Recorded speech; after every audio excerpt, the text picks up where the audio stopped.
살을 빼려면 보통 식단 조절이나 운동부터 떠올리는데요.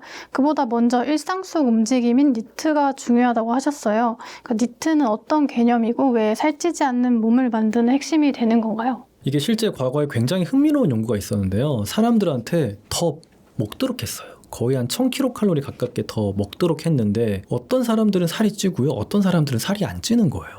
그래서 와 신기하다. 그래서 봤더니 오히려 살이 더 안 쪘던 사람들은 일상생활 속에서의 움직임이 충분히 있었던 사람이에요. 이런 사람들은 지방대사가 굉장히 좋습니다. 왜냐면 우리가 운동을 한다라는 거는 생각보다 많은 진입장벽이 있어요. 헬스장을 가야 되거나 시간을 내야 되거나 뭔가 생각만 해도 좀 힘들어지는 것들이 있죠. 그래서 운동을 자꾸 미루게 돼요. 근데 이 일상 활동이라는 것은 정말 이 활동을 할 때마다 지방대사의 스위치를 켜주거든요. 그래서 많은 현대인들은 정말 이 반복되는 어떤 이 인슐린 자극 그리고 많은 이 가당식품과 이 고탄수화물 시기를 마주하게 되는데 이런 것들을 저장해놨다가 나중에 근육 운동으로 태우겠다라는 생각은 굉장히 어려워요, 실제로. 그래서 식사 직후에 움직여주게 되면은 우리 몸은요, 내가 섭취한 에너지들을 근육에서 바로 연소시키게 됩니다. 지방으로 저장 자체를 안 하게 되는 거예요. 그리고 지방으로 저장 안 하고 바로 근육에 태우니까 오히려 혈당은 되게 좋아지고요. 그리고 인슐린의 분비 자체도 줄어들어요.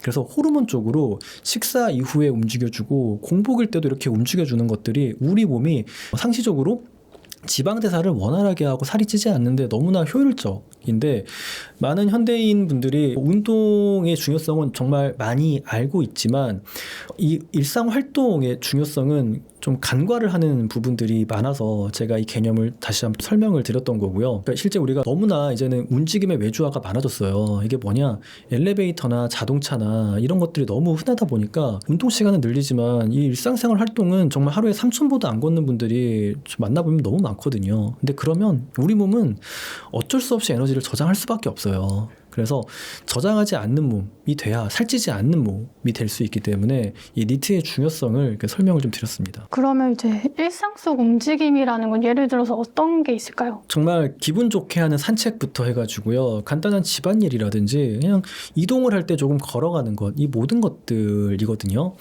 그래서 특히 식사 후에 기분 좋게 걸어주는 것, 바깥 산책을 한다 그러면요, 우리는 다른 시간대에 걷는 것보다 한 두세 배 정도의 최고혈당 강화 효과가 있어요.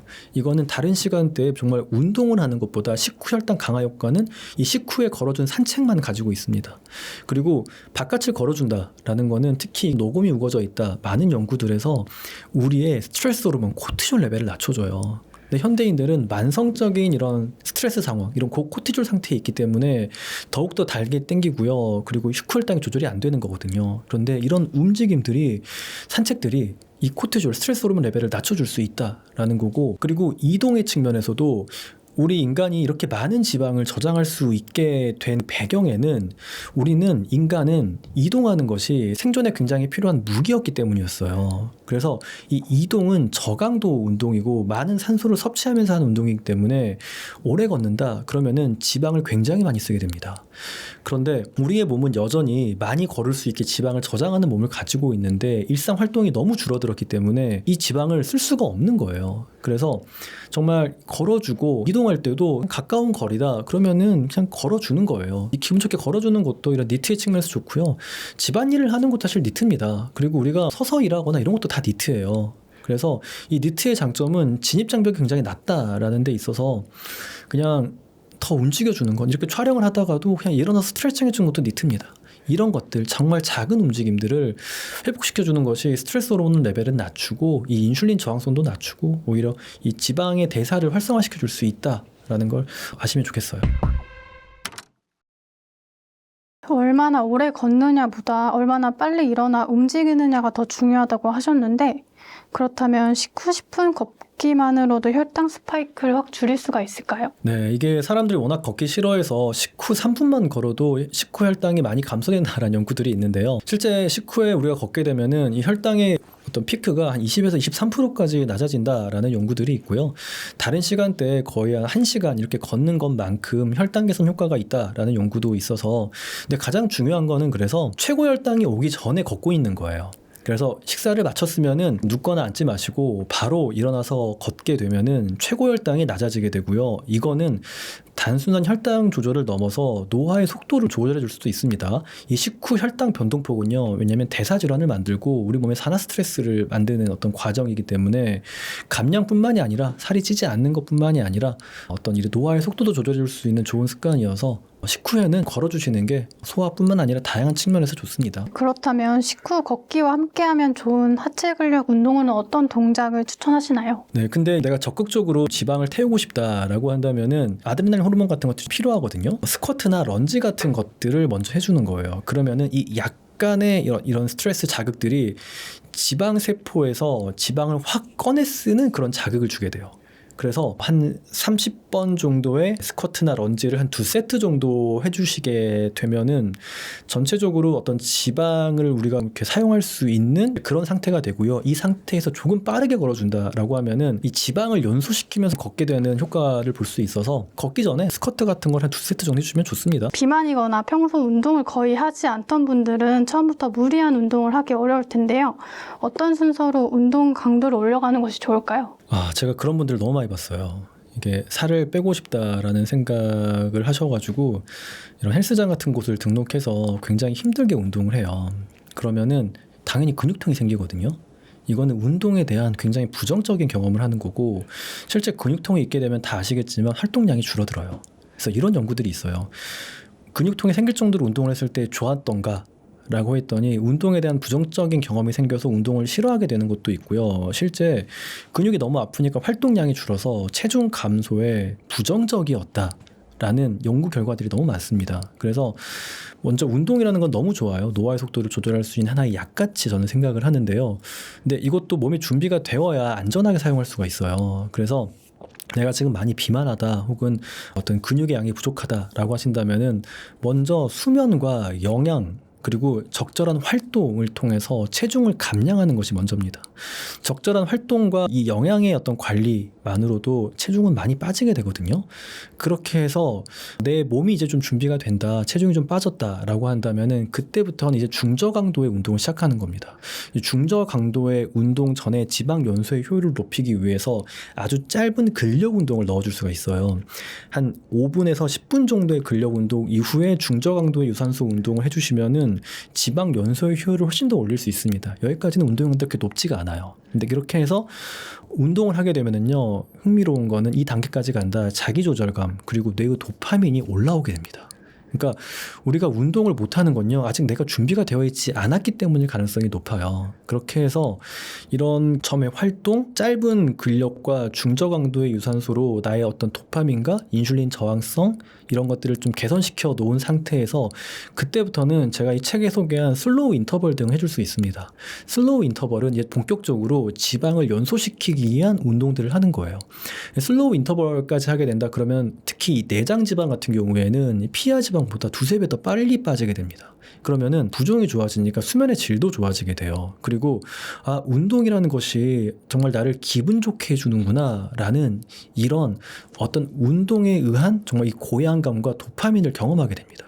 그리고 여기까지 왔다 라고 하신다면은 사실 운동은요, 우리가 지속하기 위해서 고통스러운 것이어서는 안 돼요.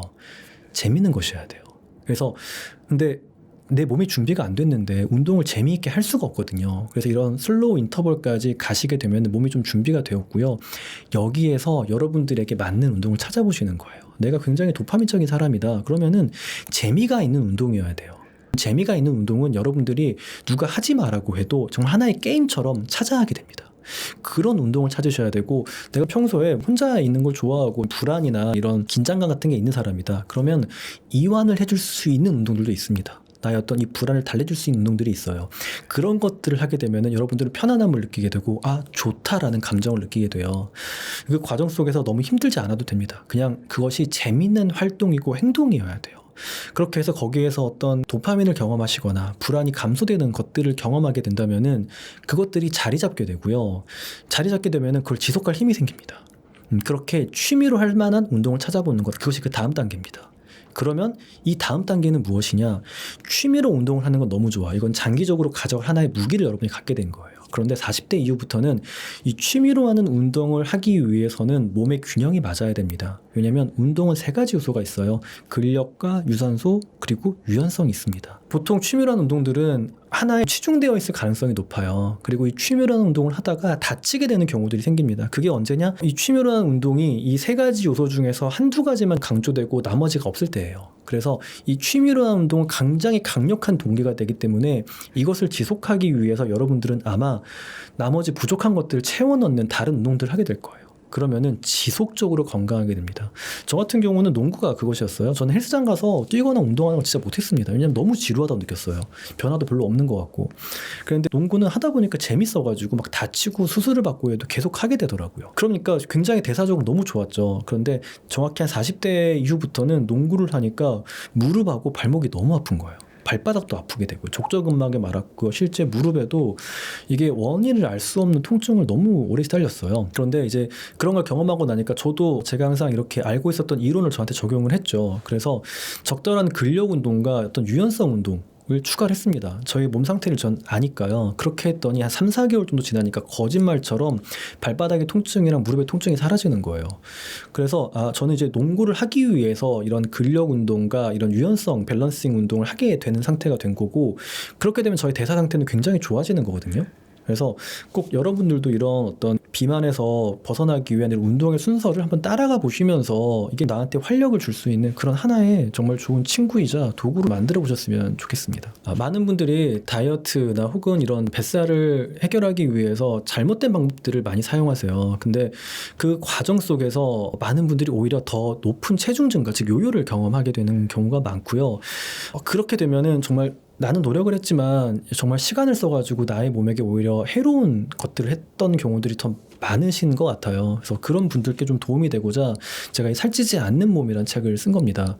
생각보다 우리의 몸을 이해하게 되면은요, 내가 왜 그렇게 먹고 싶어 했는지, 내가 왜 그렇게 아팠는지 이런 것들을 알 수 있게 되고, 우리 몸을 알아야 진정으로 하나밖에 없는 우리의 몸을 좀 아껴줄 수 있다고 생각하고 이걸 위해줄 수 있다고 생각을 해요. 나를 위해한다고 하는 것들이 가끔은 나한테 위험할 수도 있다라는 이제 아주 이런 무서운 상황 때문에 제가 이 살찌지 않는 몸을 쓴 거고요. 많은 분들께서 좀 읽어보시고 저와 정말 이야기 나눈다라는 생각으로 하나하나 이렇게 적용을 해보시면은 도움이 되실 거라고 생각을 합니다.